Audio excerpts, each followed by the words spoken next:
Tony, can you think of any word that would characterise or describe Gazprom? What stage of production is Gazprom operating at in economic terms?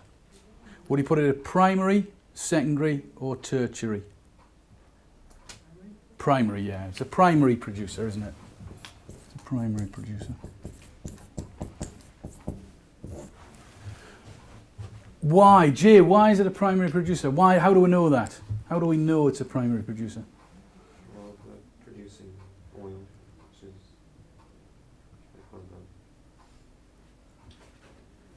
They're producing gas, actually. They're producing gas, natural gas.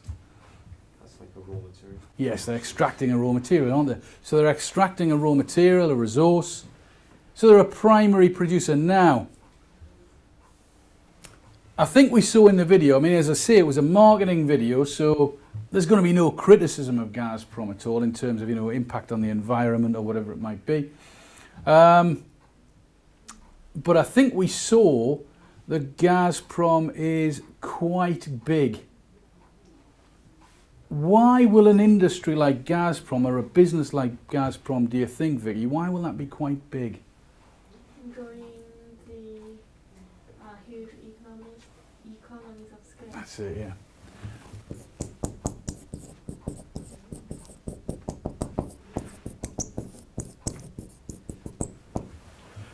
A company like Gazprom, in an industry like gas extraction, is going to benefit from economies of scale. It needs to be big. It needs to be big. Annie, can you give me one reason why a company like Gazprom needs to be big? Why does it need to be big? Because the capital is Yes, high. the capital is high. Can anybody think of a phrase that describes involving a lot of capital in production? It's capital intensive, isn't it? Yeah, it's capital intensive.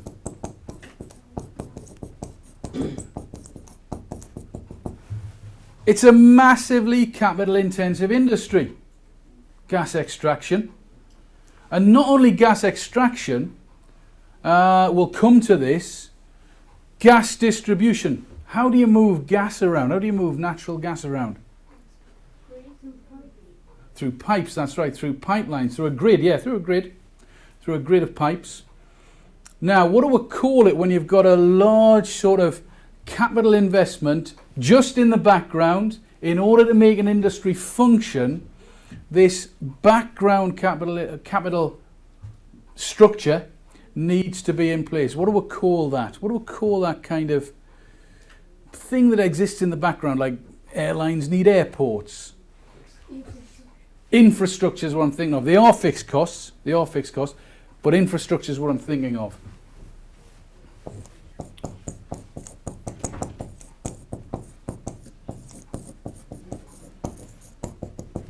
Any firm operating in this industry will have very high capital costs. It's capital intensive.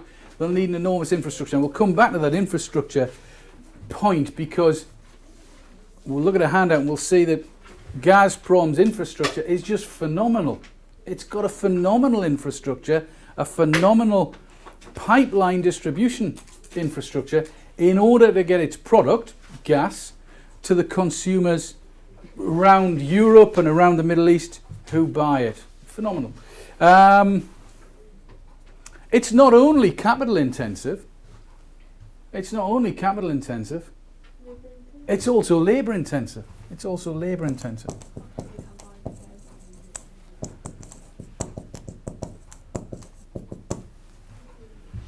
The fact is that a company like Gazprom needs to employ very large numbers of workers.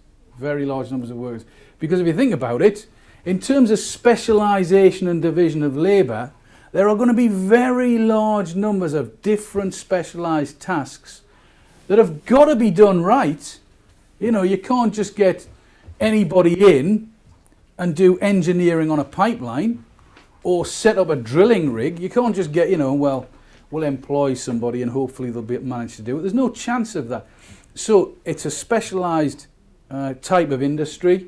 The stakes are very high. You can't get it wrong. You're investing large sums of money in the job.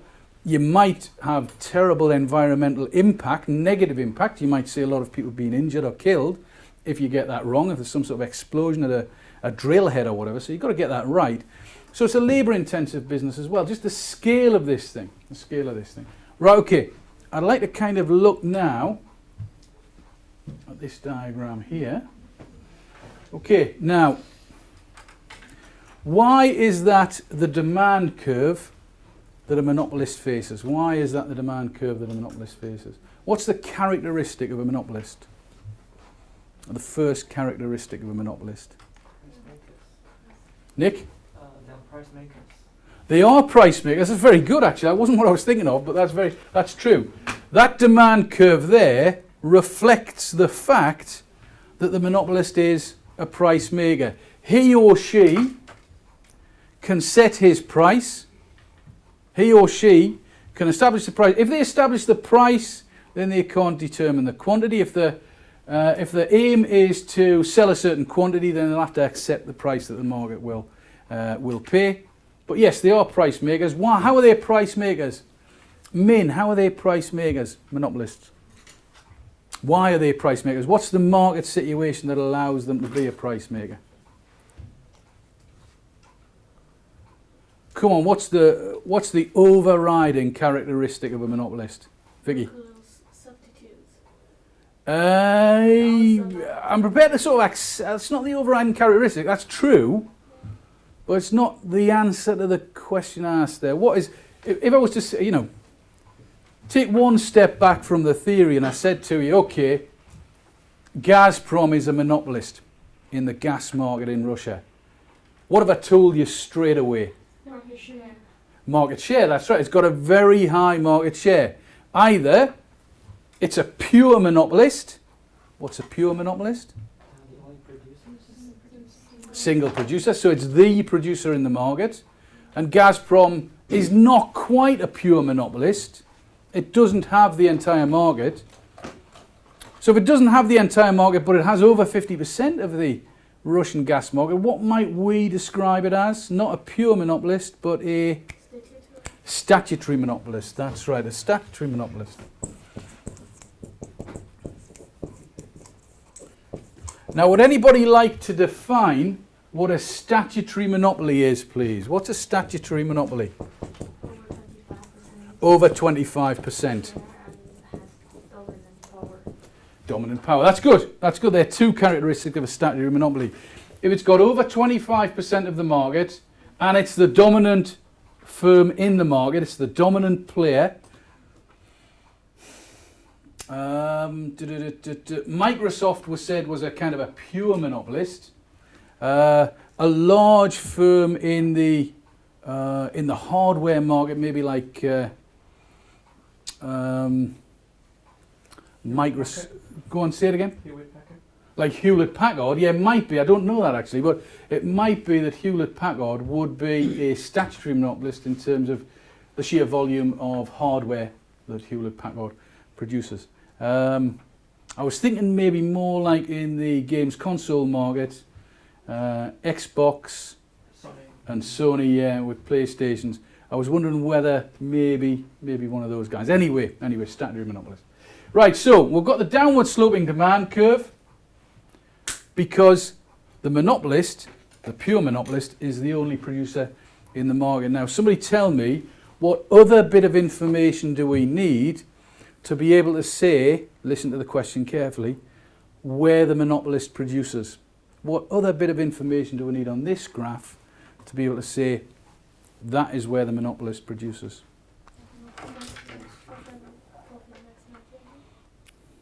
No. Maybe middle. Marginal cost curve, Annie. Good. You should have said that louder because you were right. Yeah? Marginal cost curve. We need the marginal cost curve to be able to say where the monopolist is going to produce and the price that the monopolist will charge. Because every profit maximising firm, Tina, produces where? Always where? MC equals MR, that's right. Always produce where MC equals MR. So we need that marginal cost information in order to be able to say, yeah, Q's a bit slanty, but there is the quantity that the, well, okay, I'm giving that one away. There's the quantity that the firm produces, and that's the price that it charges. The average cost curve is going to give us information about what? What information is the average cost curve going to give us? So what useful bit of information will the average cost curve give us? Profitability, that's right. The average cost curve will tell us about profitability. So we know that we're going to produce there at that price. Would somebody like to say, Crystal, would you like to say, yeah, profitability, abnormal profit, will be determined by. Abnormal profit will be determined by. That is where you're going to produce, that's right. That's where we're producing. Where is abnormal profit on this diagram?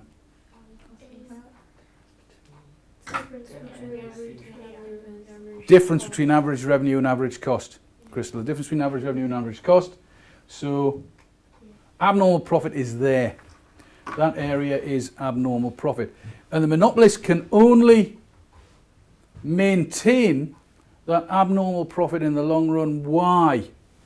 Why can the monopolist only maintain that abnormal profit in the long run? What's this difference here between the monopolist and the firm operating in competition? High barriers to entry, that's right. So the economies of scale that were mentioned, early on, the economies of scale also very often operate as a barrier to entry. And this monopoly, as we'll see a little bit further down the line, Gazprom, it's got terrific barriers to entry. It's actually got a number of both natural and artificial barriers to entry.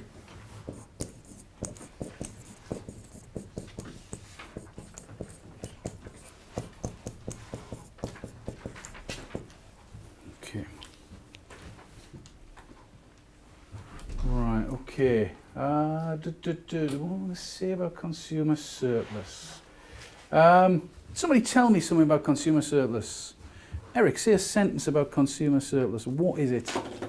It's the actual price. Is the price which consumer is willing to pay, and the difference between the price is the consumer willing to pay and the actual pay, the actual payment. So it's the difference between the price that the consumer would be prepared to pay and he or she actually does pay. That is the area of consumer surplus. And as we increase output and the demand curve is downward sloping, so with successive consumers, that gap closes. That gap closes.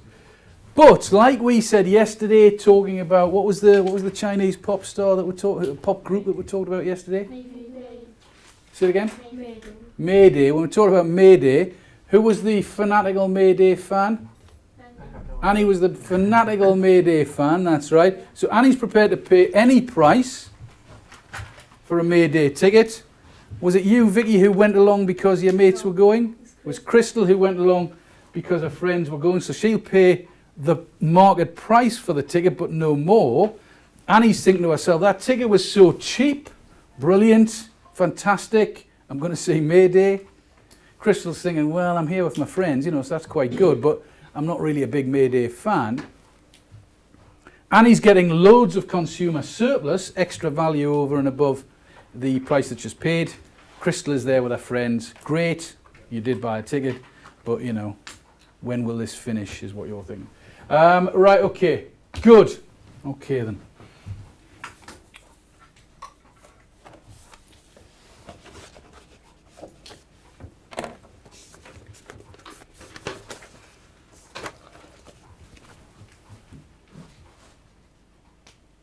Go through what is price discrimination. Oh yeah, let's go through what is price discrimination before we start this. So what is price discrimination? Anybody want to try and define it? Did we say what this was yesterday? Did we say what dynamic pricing? It is dynamic pricing, yeah, that's an element of it. It's dynamic pricing. To charge different price for different customers. To charge different prices to different customers. Yeah. Price discrimination is when you have got the ability to charge different consumers different prices. When you can charge different consumers different prices. Okay, now in order for price discrimination to happen, in order for that to occur, you require three things. I wonder if I can remember any of them. Did we say what they were yesterday? Did we say what they were? Did we not say what they were? Right, okay. First thing you need is market power. In other words, you need to be Price maker. a price maker. Brilliant, yeah, that's a nice connection there. You need to be a price maker. You need to be faced with a demand curve that has some degree of price elasticity about it. Consumers want your product, and some consumers are prepared to put up with a rise in price. Crystal will not accept a rise in the price of a Mayday ticket. Annie would accept the price of a Mayday ticket going up by, how much would a typical concert ticket be in China? Give me a number in yuan. How much would you pay to go and see Mayday? How much would a Mayday ticket cost? 1,000? 1,000 yuan. Yeah. Yeah, 1,000 yuan. So Crystal will just pay 1,000 yuan. Annie would pay 5,000 yuan to see them because she loves them. Brilliant. So there's got to be some degree of price elasticity in the demand curve for the product. Okay, you've got to have some market power. There've got to be identifiable differences between consumers. Now, that isn't just between Crystal and Annie, but it's also maybe between different markets into which products are traded. So, there maybe got to be identifiable differences. Mayday, would they be, apart from China, are they at all successful in any other market? So, would people be queuing in South Korea to see Mayday? No. Would they be queuing in, I don't know, I'm trying to think of another market where, would they be queuing in Japan to see Mayday? Don't know. But Taiwan does. Taiwan does, in Taiwan. Okay, so Taiwan, let's take Taiwan. Let's take Taiwan as a separate market. Okay. Because they are Taiwanese. Say again? Because they are Taiwanese. The what? Mayday. They are Taiwanese. The Taiwanese, are they? Yeah. Oh, they're right, okay. All right, okay. So they're queuing up to see them in Taiwan. But if there's a difference between the Taiwanese market and the mainland Chinese market, if there's a difference there, then Mayday might charge different prices. Probably will, actually. They might charge different prices in terms of purchasing power because maybe they're more popular and successful in Taiwan, in which case they can charge higher prices, or maybe not so much, in which case they'll charge lower prices. Okay, and there's got to be, this is absolutely critical. This is absolutely critical. There's got to be little or no opportunity for the first buyer to be able to resell the product to another consumer. If there's the chance that Jay buys a student ticket to travel to London on the train, so from Cambridge to London, and he can then sell me that ticket, a normal train passenger, and say you've bought it as a student for £15, and my normal price would be £40, and we agree that I'll pay you £25 for that ticket, unless the train companies can stop that transaction, then that would happen a lot. That'd be sensible for you to do and be sensible for me to do. So obviously, if I turn up at the railway station with a student ticket, I'm probably not going to get very far. You know, they're probably not going to let me on. I probably need a rail card that has your name on in order to be able to use that ticket. That prevents resale. And when you can prevent resale, like a train company, if you can prevent resale, then in fact you can charge lots of different prices. You know, we talked about this yesterday. You might get onto an airline home at half term, and you know, people on that airline, everybody might have paid a different price to be there. even if you're in first class, you're all in first class, or even if you're all in economy or whatever it might be, you may have all paid a different price. In order for that to happen, the airline's got to be able to prevent resale. It can't allow consumers to do trades themselves away from the main dealer. What I'd like to do now, please, is I'd like to turn to the Gazprom handout. There are 4 questions at the end of the Gazprom handout. But what I'm really interested in for the next few minutes is for you guys to read this through. Okay, you might want to highlight some bits. I've got some highlighters for you if you want to borrow one from me. You might want to highlight some pieces. Then read the questions. Read it through first, I think, rather than reading the questions first. Read it through first, and then I'd like you to turn to the questions and have a go at the questions.